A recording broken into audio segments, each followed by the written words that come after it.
చనిపోతే ఎక్కడికి వెళ్తావు, మళ్ళీ ఏం చేస్తావు, ఎక్కడికి వస్తావు? అదేంటండి చనిపోయాక మళ్ళీ రావడం ఏంటి? చచ్చాక మేము చూస్తామా ఏమన్నానా?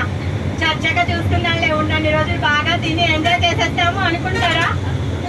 అనుకుంటారు. ఓకే, తెలియదు కాబట్టి అనుకుంటారు, అవునా కదా? ఇప్పుడు మేము అమెరికాకి వీసా దొరికింది, 6 నెలలకు దొరికింది. సర్లే, అదే శాశ్వతమా? వీసా అయిపోతే కంపల్సరీ తిరిగి రావాలి. సో అలానే మనం చనిపోయిన తర్వాత మనం చేసేటటువంటి కర్మలకి మనం పొందిన జీవితం అయిపోతే మళ్ళీ తిరిగి రావాలి, మళ్ళీ మనం అనుభవించాలి.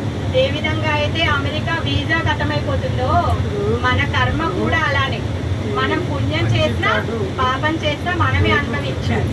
పుణ్యం చేస్తామనుకోండి స్వర్గానికి వెళ్తాం. అక్కడ నందన కానన, అక్కడ చాలా మంచి మంచి గార్డెన్స్, మంచి మంచి డ్రింక్స్ అన్నీ ఉంటాయి. అక్కడ ఏంటంటే వృద్ధాప్యం రాదు, అసలు వయసు పెరగదు, ఎప్పటికీ వయసులోనే ఉంటాం, వృద్ధాప్యమే రాదు. ఆకలి తప్పుకలు ఏవేమో వేసినా కూడా అమృతం ఉంటుంది, తాగేస్తాము. వేరే పని ఏం లేదు, ఎప్పుడు అందంగా ఉంటాము, అవునా కదా? మనం ఎప్పుడు హెయిర్ డై చేసుకోవాల్సిన అవసరం లేదు, బ్యూటీ పార్లర్కి వెళ్ళాల్సిన అవసరం లేదు. సో మరి అలాంటి ప్లేస్కి వెళ్ళాలనిపిస్తుంది కదా, మరి అలాంటి ప్లేస్ కూడా వెళ్ళొచ్చు మనం. ఇక్కడ పుణ్యం చేస్తే, దాన ధర్మాలు చేస్తే, పుణ్యం చేస్తే మనం వెళ్ళొచ్చు. అక్కడికి వెళ్ళాక వీసా అయిపోతే ఎలా అయితే ఇండియాకి తిరిగి వస్తామో అలానే పుణ్యం అయిపోతే, పుణ్యం అయిపోయాక భూమి మీదకి రావాల్సిందే. మానవ జన్మ, మానవ జన్మ 84 లక్షల జన్మల తర్వాత వస్తుంది మానవ జన్మ. 84 లక్షలు. ఈ ఆపర్చునిటీ పోతే మళ్ళీ 84 లక్షలు మొదలు పెట్టాలి. అన్నిసార్ల తల్లి గర్భంలోకి వెళ్ళాలి. తల్లి గర్భం చాలా సుఖంగా ఉంటుందా? తల్లి గర్భంలో ఉండడం సుఖమా? హ్యాపీయా గర్భంలో ఉండడం? గర్భం అంటే ఏంటి? ఏముంటుంది అక్కడ? మలమూత్రాల సంచి. మలమూత్రాల సంచిలో ఎవరైనా, అది కూడా ఉల్టా, సీదా కాదు, ఉల్టా ఎవరైనా ఉండాలనుకుంటారా? ఉండాలనుకుంటారా ఎవరైనా అలాంటి ప్లేస్ లో? అవునా కదా? సో కానీ మనం కోరుకుంటున్నాం ఇండైరెక్ట్గా. అలాంటి మలమూత్రాల సంచిలో మనం మళ్ళీ వెళ్ళాలి, మళ్ళీ వెళ్ళాలి అని మనము ఈ ఆపర్చునిటీ ఏదైతే భగవంతుడు ఇచ్చాడో మనకి ఈ అవకాశం, 84 లక్షల జన్మల తర్వాత పొందినటువంటి ఈ పరమ అద్భుతమైనటువంటి అవకాశం. జాబ్ పాట్ కొడితే జీవితంలో పనిచేయాల్సిన అవసరం లేదు, అవునా కదా?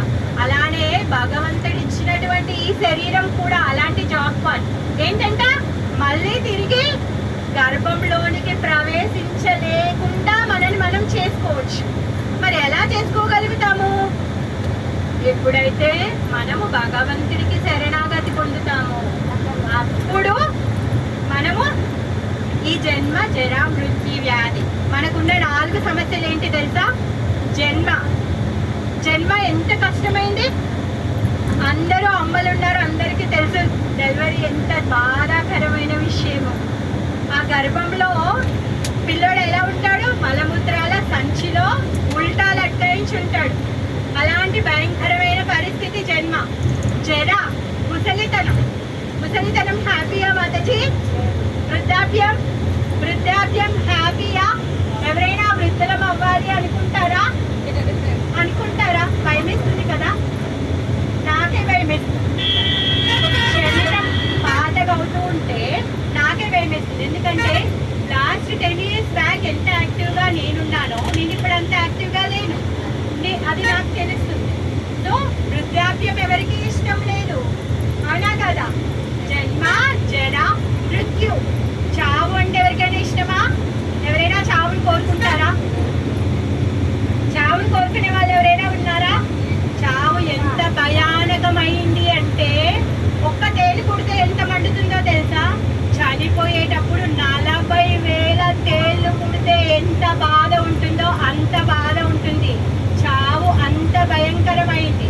మనం అనుకుంటాము మన కళ్ళ ముందు చనిపోయిన వాళ్ళని చూసి కూడా చాలా ఈజీగా ప్రాణం పోయింది అనిపిస్తుంది మనకి. కానీ ఎవరైతే డెలివరీ అయ్యిందో, ఆ డెలివరీ వేదన పడ్డారో, డెలివరీ బాధ వాళ్ళకి తెలుస్తుంది.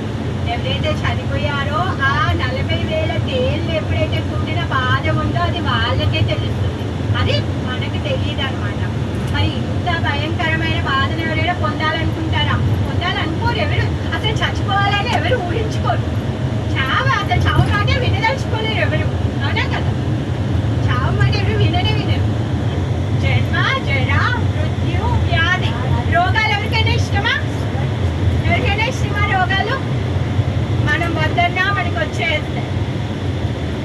వృద్ధాప్యాన్ని మనం ఆపలేము, చావును ఆపలేము, రోగాలని కూడా ఆపలేము.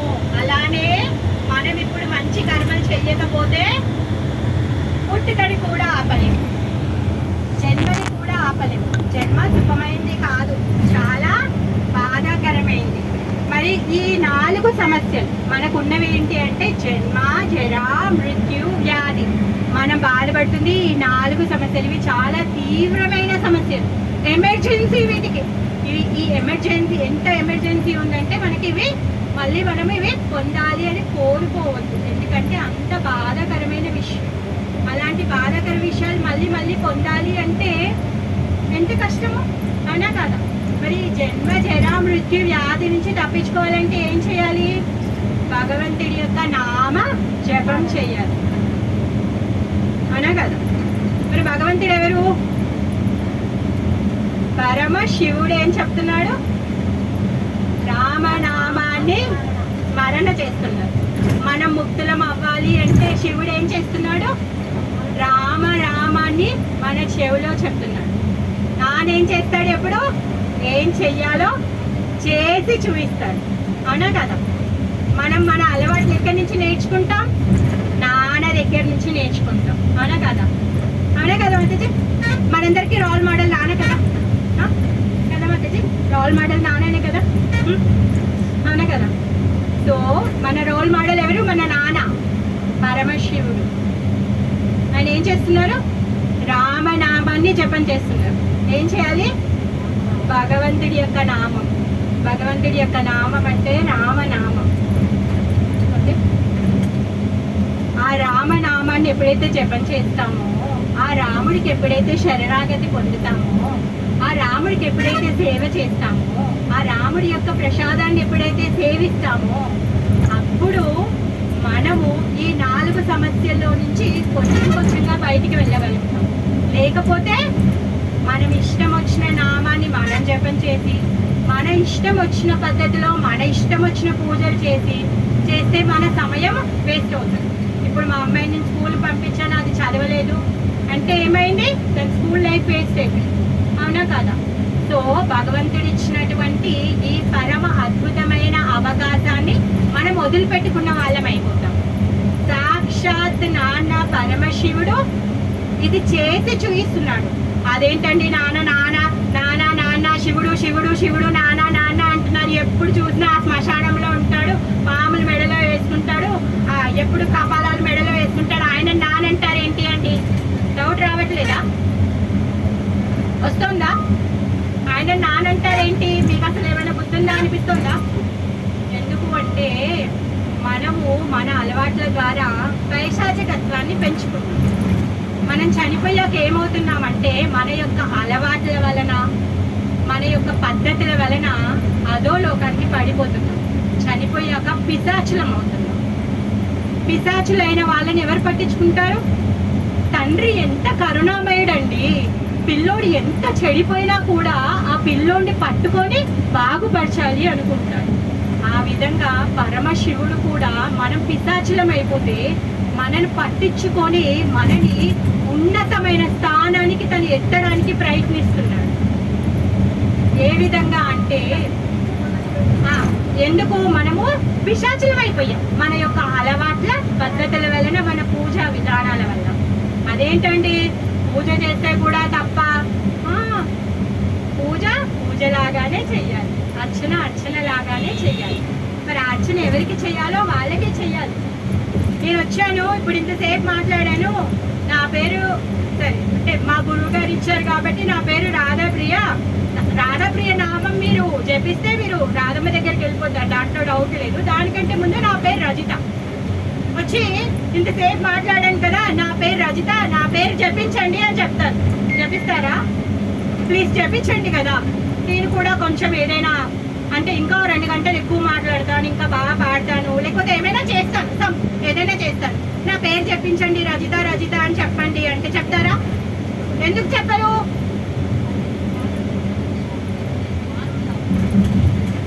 ఎందుకు చెప్పరు? అరే నేను ఇంత బాగా మాట్లాడుతున్నాను, నా పేరు చెప్పాలి కదా. ఎందుకంటే నేను రజిత అనే మనిషి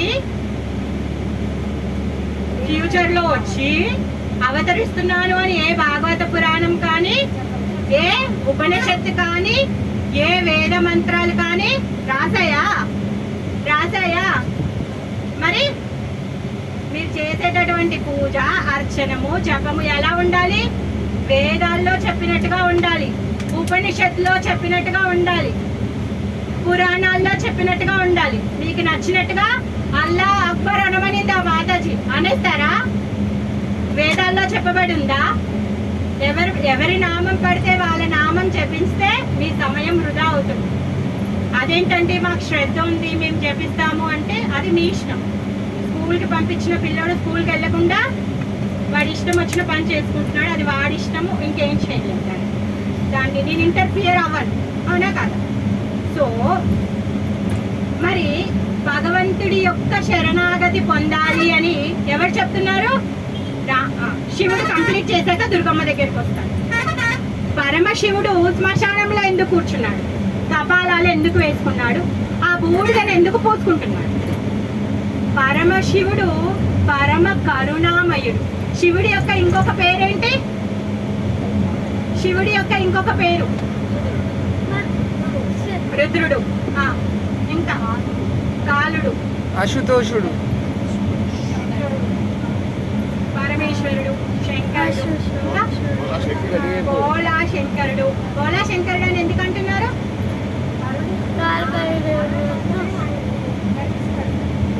ఇంకా ఆశతోషుడు, ఆయన పేరు ఆశతోషుడు. ఆశతోషుడు అంటే ఏంటి తెలుసా? అతి శీఘ్రంగా సంతృష్టి చెందేవాడు.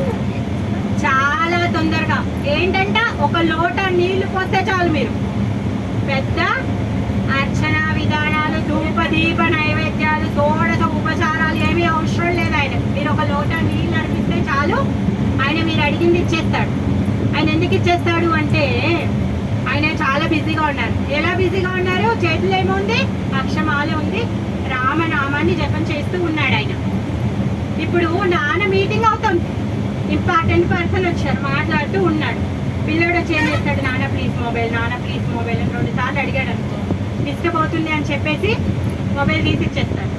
సో అదే విధంగా పరమశివుడు కూడా తను ఏం చేస్తున్నాడు అంటే ఆయన రామనామం జపం చేయడంలో చాలా బిజీగా ఉన్నాడు. మనం ఏది అడిగితే అది ఇచ్చేస్తాడు, అవునా కదా? అలా అందుకే ఆయన ఆశతోషుడయ్యాడు అనమాట. మరి ఆయన శ్మశానంలో ఎందుకు కూర్చుంటున్నాడు అంటే మనం పిశాచులం అయిపోయాము, మనం పిశాచులమై గాలికి తిరుగుతున్నాము. మనల్ని ఉద్ధరించాలి అంటే తాగుబోతుడి దగ్గరికి వెళ్ళి మంచి మాటలు చెప్పాలి అంటే తాగుబోతు వేషం వేసుకొని వెళ్తేనే వాడు వింటాడు, అవునా కాదా? ఇప్పుడు టీచర్స్ కాలనీకి వెళ్ళారనుకోండి, ఆ టీచర్స్ కాలనీతో మీరు టీచర్స్ కాలనీకి వెళ్ళి టీచర్స్తో ఏమైనా బిజినెస్ చేయాలన్నా, వాళ్ళతో ఏమైనా మాట్లాడాలన్నా మీరు ఎలా వెళ్ళాలి? ఒక తాగుబోతులాగా వెళ్తే వాళ్ళు వింటారా? లేకపోతే ఒక తిరుగుబోతులాగా వెళ్తే వింటారా? వినరు కదా. మీరు కూడా ఒక డిగ్నిటీ మెయింటైన్ చేసి టీచర్కి ఎంతైతే విజ్ఞానం ఉంటుందో ఆ విజ్ఞానంతో, అనుభవంతో మీరు వాళ్ళ దగ్గరికి వెళ్ళి మాట్లాడితే వాళ్ళందరూ వింటారు కదా. అదే విధంగా పిశాచులమైన మన అందరినీ ఉద్ధరించడం కోసము పరమశివుడు ఆయన యొక్క దివ్య క్షణంలోనే మనం ఇంత ప్రశాంతత పొంది ఇంతగా మనం డీప్ స్లీప్కి వెళ్తున్నామంటే అలాంటి టాబ్లెట్ ఇంకొంచెం ఎక్కువగా తీసుకుంటే ఇంకెంత ప్రశాంతత పొందుతాము. అది ఎగ్జాంపుల్, భగవంతుడు జస్ట్ ఒక నామానికే ఇలాంటి ఎగ్జాంపుల్ ఇస్తున్నారనమాట. ఇప్పటివరకు ప్రభు నిద్ర రావట్లేదు అన్నారు, కానీ ఇంత హాయిగా పడుతున్నారు. అంటే డిస్టర్బ్ చేయాలని కాదు, భగవంతుడి యొక్క నామము మనని మన సమస్యల నుంచి కానీ, అంటే మనం ఉన్నటువంటి పరిస్థితుల్లో మనని మైమర్పింపచేస్తుంది. ఎందుకు? భౌతిక ప్రపంచంలో మనం ఎన్ని కష్ట నష్టాల్లో ఉన్నాం. అందుకే భగవంతుడు మనని ఈ కష్ట నష్టాల్లో నుంచి మనకి ఆహ్లాదాన్ని ఇవ్వడానికి భగవంతుడు వివిధ రూపాల్లో వచ్చి ఆయన నామాన్ని మనకిస్తాడన్నమాట. ఘంటాకర్ణ స్టోరీ చెప్తాను. ఈ ఘంటాకర్ణుడు అసురుడు. ఈయన ఏంటంటే ఈయన పరమ శివ భక్తుడు. ఆయన ఎప్పుడు శివుడి యొక్క నామాన్నే చెప్తాడు, వినాలని అనుకుంటాడు. ఎవరైనా హరినామాన్ని చెప్తే వినదలుచుకోలేదు. అందుకని ఏం చేశాడంటే ఆయన 2 చెవులకి 2 గంటలు కట్టుకున్నాడు. ఎవరైనా హరి హరి అన్నారనుకో ఇలా ఎలా చెవులు ఊపుతాడు, గంటలు మోగుతాయి, ఆయన హరినామాన్ని వినడు.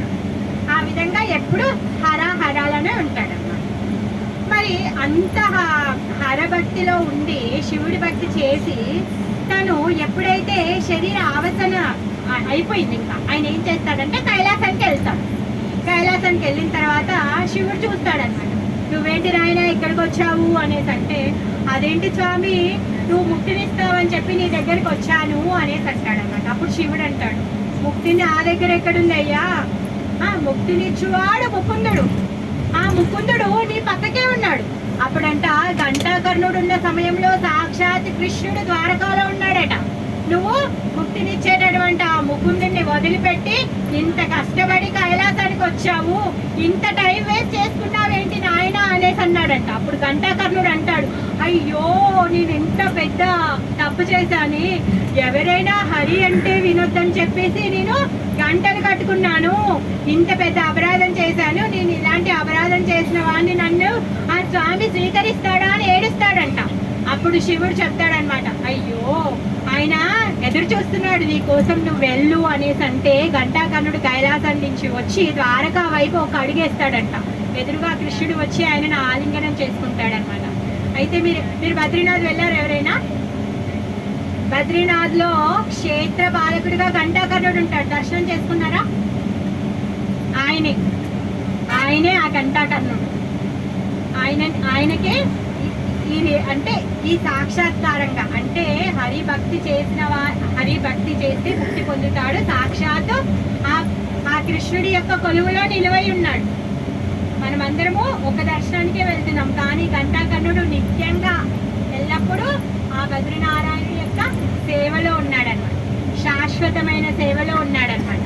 ఆ విధంగా భగవంతుడి యొక్క భక్తి చేయడం వల్ల ఆయన శాశ్వతమైన సేవలో ఉంటాడు. ఇది ఎవరు చెప్తున్నారు? శివుడే చెప్తున్నారు, నేను చెప్పట్లేదు, నేను సొంతంగా బుక్ రాయలేదమ్మా, అన్ని పురాణాల్లో ఉన్నాయి, మీరంతా చెక్ చేసుకోవచ్చు.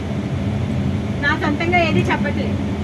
ఓకే, ముక్తినిచ్చేవాడు ముకుందుడు. మరి అమ్మ ఏం చేస్తుంది? పిల్లలు చెడిపోయారు, ఇప్పుడు వీళ్ళని బాగు చేయాలి. ఎలా బాగు చేయాలి? హాస్టల్కి పంపించో, అత్త వాళ్ళ ఇంట్లో పెట్టో, లేకపోతే మాతాజీ లాంటి టీచర్ వాళ్ళ ఇంటికి పంపించో, లేకపోతే మాతాజీ వాళ్ళ ఇంటికి పంపించో. అమ్మ కొంచెం మీ ఇంటికి పంపిస్తాను, ఒక గంట సేపు దానికి బుద్ధి చెప్పమ్మా, ఎలానో బాగు చేయాలని చూస్తూ ఉంటాం. ఆ విధంగా దుర్గామాత కూడా మనని బాగు చెయ్యాలి అని చెప్పేసి త్రిశూలం చేతిలో పట్టుకొని ఉంది. త్రిశూలం అంటే ఏంటి? 3 శూలాలు ఉన్నాయి. ఆ 3 శూలాలు ఏంటి అంటే 3 రకాలైన బాధలు, సుఖం కాదు. ఆమె ఆ త్రిశూలాన్ని పట్టుకొని రక్తబీజుణ్ణి కాదు చంపేది, రక్తబీజుణ్ణి చంపడానికో లేకపోతే మహిషాసురుణ్ణి చంపడానికో ఆమె త్రిశూలం పట్టుకోలేదు. ఆమె తలుచుకుంటే చాలు వాడు చనిపోతాడు. ఆ త్రిశూలం ఎందుకు పట్టుకుందంట? మన కోసమే ఆమె పట్టుకుంది. ఆ త్రిశూలానికి ఉన్నటువంటి 3 శూలాలు ఏంటి అంటే 3 రకాలైన బాధలు, ఆధ్యాత్మిక బాధలు, ఆది దైవిక బాధలు, ఆది భౌతిక బాధలు. ఆధ్యాత్మిక బాధలు ఏంటి అంటే మన ద్వారా మనం పొందే బాధలు. ఇప్పుడు యాత్రకు వచ్చారు మీరు అందరూ నా ఫ్రెండ్స్, ఒక 15 రోజులు అయిన తర్వాత బయటకు వెళ్ళినాక నేను దారిలో వెళ్తున్నాను. నేను ఏదో ఆలోచనలో ఉన్నా, మిమ్మల్ని గమనించలే, నేను వెళ్ళిపోయా. అయ్యో మీరేమనుకున్నారు? అయ్యో రాధాప్రియ మాతాజీ నా గురించి ఏమనుకుందో ఏమో, అసలు నన్ను చూసి కనీసం హరే కృష్ణ కూడా చెప్పలేదు, హాయ్ కూడా చెప్పలేదు. బాధపడతారు కదా. నేను వెళ్ళిపోయా, మీ మనసు మాత్రం పదే పదే పదే చెప్పి చెప్పి చెప్పి చెప్పి బాధ పెడుతూనే ఉంటుంది.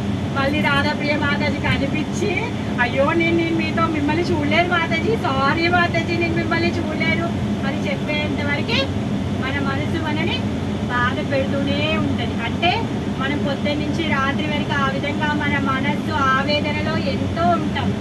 ఒక్క విషయం కాదు, ఎన్నో రకాల విషయాల ఆవేదనలో మనం ఉంటాం. ఏ విధంగా? ఆధ్యాత్మిక బాధలు. అది దుర్గామాత శూలంలో ఉన్నటువంటి ఒక శూలం. అంటే అంటే ఇన్ని బాధలు పడుతున్నామే ఎందుకు? ఛీ, ఎప్పటికీ బాధల నుంచి బయటకు వస్తామని మనం ఆలోచించట్లేదు. ఇంకా ఆ బాధలు ఇంకా పెరుగుతూనే ఉన్నాయి. ఆమె ఆ శూలంతో కూర్చుతూనే ఉంది. ఇంకొకటి ఏంటి? ఆది దైవిక. ఆది దైవిక అంటే ఏంటి? ఎక్కువ ఎండ, వరుణదేవుడు, వాయుదేవుడు, భూదేవి, అలా అగ్నిదేవుడు వేడెక్కువడం, చలిక్కువడం, ఈ విధంగా ఆది దైవిక కష్టాలు పొందుతూనే ఉంటాం. అవునా కాదా? మంచిగా పంట అంతా వేసుకుంటాము, పాపం వరుణుడు బాగా గర్ణించి పంటను ముంచేస్తాడు. చెట్లన్నీ పూత పూస్తాయి, వాయుదేవుడు వస్తాడు, పూత అంతా రాలగొట్టేస్తాడు. అవునా కాదు? ఎంత లాస్! ఆ విధంగా ఆది దైవిక బాధలు పడుతూనే ఉన్నాం. ఇంకొకటి ఆది భౌతిక బాధ. మన కరోనా వచ్చిందండి, బాధపడిన వాడు ఎవడైనా ఉన్నాడా? లాస్ అవ్వని వాడు ఎవడైనా ఉన్నాడా? దోమలు కుడతాయి. దోమ కుడితే పోతుందా? డెంగువో తెలీదు, టైఫాయిడో తెలీదు, ఏ రోగం వస్తుందో తెలీదు. ఆ విధంగా ఆది దైవిక, ఆది భౌతిక, ఆధ్యాత్మిక ఈ 3 రకాల బాధలు ఇచ్చి అమ్మ మనని పనిష్ చేస్తుంది. ఆమె త్రిశూలం గాను. ఎందుకు అంటే ఎప్పటికైనా నా పిల్లలు ఈ బాధలు పడలేక నా స్వామి యొక్క పాదాలు పట్టుకుంటారు అని చెప్పేసి. ఆమె స్వామి ఎవరు? యస్యాని భువని ఛాయేవ యస్య భువనాని విభర్తి దుర్గా. కృష్ణుడి యొక్క ఛాయలాగా పనిచేస్తుంది. ఆమె స్వామి కృష్ణుడు అనమాట. ఆ కృష్ణుడి యొక్క పాదాలు పట్టుకుంటారు, ఆ రాముడి యొక్క పాదాలు పట్టుకుంటారు అని చెప్పేసి. ఇప్పుడు బాగా ఇంట్లో మేనత్త టార్చర్ చేసింది అనుకోండి, వేరే వాళ్ళు ఎవరైనా టార్చర్ చేశారనుకోండి, అప్పుడు పిల్లోడు ఏం చేస్తాడు? అమ్మ దగ్గరకో నాన్న దగ్గరకో వస్తాడు. ఆ విధంగా మనం కూడా మన బాధల్ని భరించలేక ఆ నిజమైన తండ్రి దగ్గరికి మనం వెళ్తాము అని చెప్పేసి ఆమె ఈ త్రిశూలాన్ని పెట్టి మనం కూర్చుతూ ఉందన్నమాట.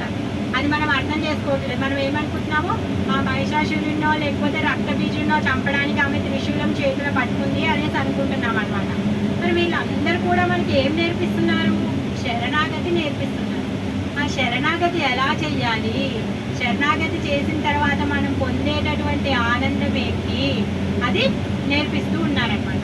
అందుకే భగవంతుడు ఆయన భక్తులను పంపిస్తూ ఉంటారనమాట. మరి ఆయన భక్తులు ఎవరంట? మనకి భగవంతుడు యొక్క జ్ఞానాన్ని నేర్పించడానికి 4 సాంప్రదాయాలు ఉన్నాయి.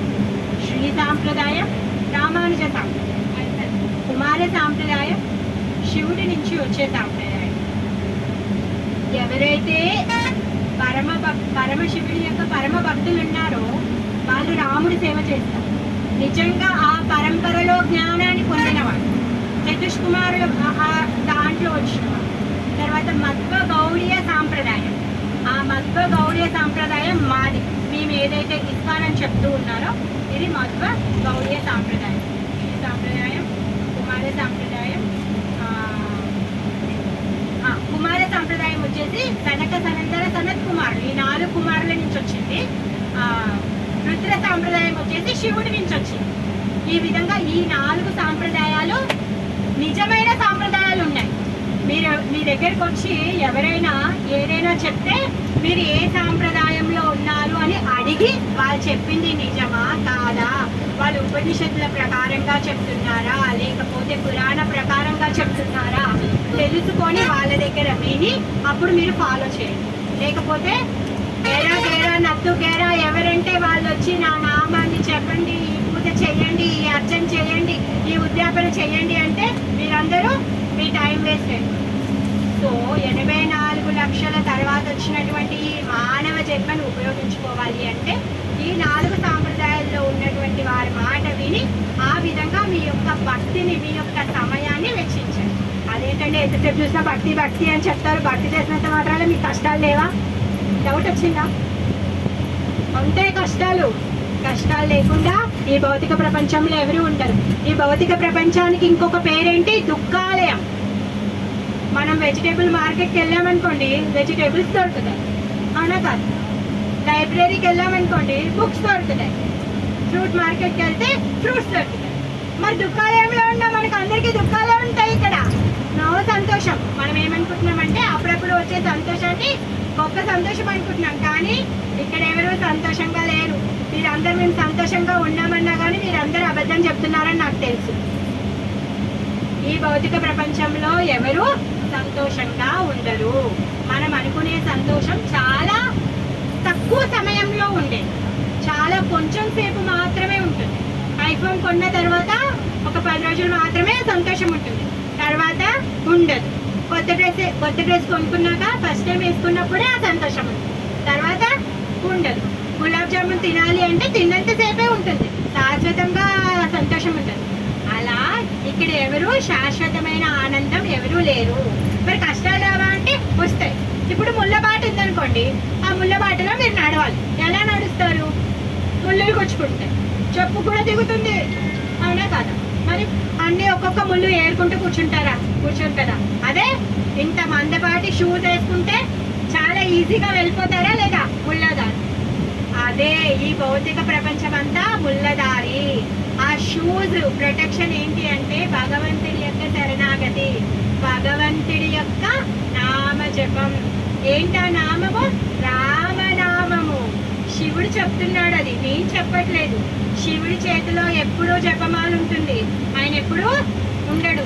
ఎప్పుడు ఆయన ధ్యాన యోగ నిద్రలో అని చెప్పారు, ఆ యోగ నిద్ర ఉండదు. శివుడు ఎప్పుడూ నిద్రపోడు. అక్కడక్కడ నేను ఉంటా అని చెప్తున్నాడు ఆయన. హనుమంతుడిని ప్లీజ్ చెయ్యాలి, హనుమంతుడి యొక్క కృప మనకి రావాలి అంటే రామనామాన్ని చెప్పాలి. అలానే దుర్గామాత యొక్క ఆమె యొక్క కృప కావాలి అంటే ఆమె స్వామి ఎవరు? పరమశివుడు. ఆయన స్వామి ఎవరు? రాముడు. రామనామాన్ని చెప్తే మీకు ఆ దుర్గామాత యొక్క కృప లభిస్తుంది. ఇప్పుడు మీ దగ్గరకు వచ్చాను మాతాజీకి, మీ పేరు ఒక్కటే, మీ ఇంటికి వచ్చాను, మిమ్మల్ని ఒక్కదాన్ని ఇన్వైట్ చేశాను, మీరు వస్తారా? మా ఆయన పేరు చెప్పకుండా, మా ఆయన పిలవకుండా ఎంత దుర్మార్గురాలు ఈవిడ, తెలివి లేదా? మా ఆయనని మర్చిపోయింది అనరా? అంటారా అనరా? సో దుర్గామాత కూడా అంతే. ఆమె నామము ఆయన స్వామి నామంతోనే. మరి ఇప్పుడు పోయి నేను శివ శివ అని అంటే శివుడు ఏమంటున్నాడు? అరే నా నామం ఎందుకురా నీకు, రామనామం చెప్పరా అంటున్నాడు. ఆ విధంగా అమ్మ నాన్న ఇద్దరు కూడా రామనామాన్నే చెప్తున్నారు. మరి ఎప్పుడు చూసినా మీరు రామనామం రామనామం అంటున్నారు, ఏంటి? రావాలి ప్రశ్న లేదు, నేనే ప్రశ్నించుకుంటున్నా, నేనే సమాధానం చెప్తున్నా. ఏంటిది సింగల్ ఏమంటారు కదా, ఒకటే సైడ్ ఆట నడుస్తుంది, ఇక్కడ ఎవరికి డౌట్ రావట్లేవు. అలా కాదు కదా.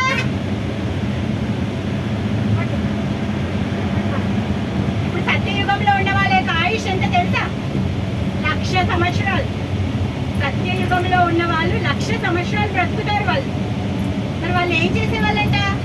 అడవికి వెళ్ళి తపస్సు చేసేవాళ్ళు. సత్యయుగంలో తపస్సు చేస్తే భగవంతుడి యొక్క దర్శనం పొందేవారు.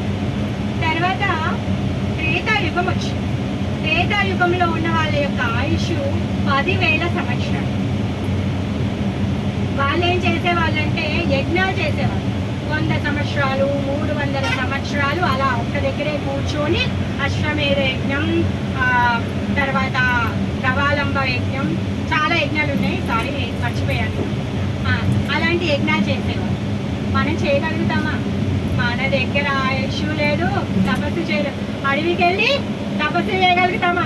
ఇంట్లో బల్లిని చూస్తేనే భయము, అడవి చూస్తే పులిని చూస్తే నక్కలు చూసి మనం పారిపోయేస్తాం, అవునా కదా? సో ఆయుష్ లేదు. పోనీ ప్యూర్ నెయ్యి ఉందా యజ్ఞం చేయడానికి? ఎక్కడుందండి? అంతా కెమికల్ నెయ్యి. నెయ్యి అంటే ఆవు నెయ్యి కాదు, అమూల్ నెయ్యి. అలా అయిపోయింది, అవునా కదా? అందులో ఎంత నెయ్యి ఉందో తెలియదు, ఎంత నాలో ఉందో తెలియదు. మరి అలాంటి నెయ్యితో యజ్ఞం చేస్తే భగవంతుడు ప్రత్యక్షం అవుతాడా? యజ్ఞము పనికిరాదు, తపస్సు పనికిరాదు. అయిపోయింది. తర్వాత ద్వాపర యుగం వచ్చింది. ద్వాపర యుగంలో ఆయుష్ ఎంత? 1000 సంవత్సరాలు